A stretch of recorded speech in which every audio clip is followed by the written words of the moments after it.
সক্রিয় মৌসুমী বায়ুর প্রভাবে দেশের বিভিন্ন স্থানে বৃষ্টিপাত হচ্ছে। আগামী 24 ঘন্টায় ঢাকা, রংপুর, রাজশাহী, ময়মনসিংহ, খুলনা, বরিশাল, চট্টগ্রাম ও সিলেট বিভাগের কোথাও কোথাও ভারী থেকে অতি ভারী বর্ষণ হতে পারে। বৃষ্টি ও পাহাড়ি ঢলে গত রাতে হবিগঞ্জের খোয়াই নদীর বাঁধ ভেঙে প্লাবিত হয় 20টি গ্রাম, তলিয়ে যায় সদর উপজেলার চরহামুয়া কালীগঞ্জের বিস্তীর্ণ এলাকা। তবে সকাল থেকেই পানি নামতে শুরু করে। এখনও জলমগ্ন কয়েকশো একর ফসলি জমি।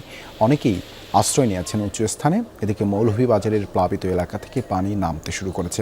ধলাই নদীর জল বইছে বিপদসীমার নিচে, তবে মনু নদের পানি এখনও বিপদসীমার উপর দিয়ে প্রবাহিত হচ্ছে। এখন পর্যন্ত পানি যাইতেছে, ঠিক আছে। এইভাবে যদি পানি যায় তাহলে আস্থা এলাকা লই লিব, ইধার থেকে আরো অন্য পাশের গ্রামে গেলে পানি যাইব। তো বাংলাদেশে চৌমা পানি যাইতেছে, মানুষ বিভিন্ন ক্ষতিগ্রস্ত হইতেছে। বাচ্চা হাচ্চা লইয়া, সংসার লইয়া, খেয়ে খাওয়া, খেয়ে লওয়া, আমরা বড় অসহায় আছি।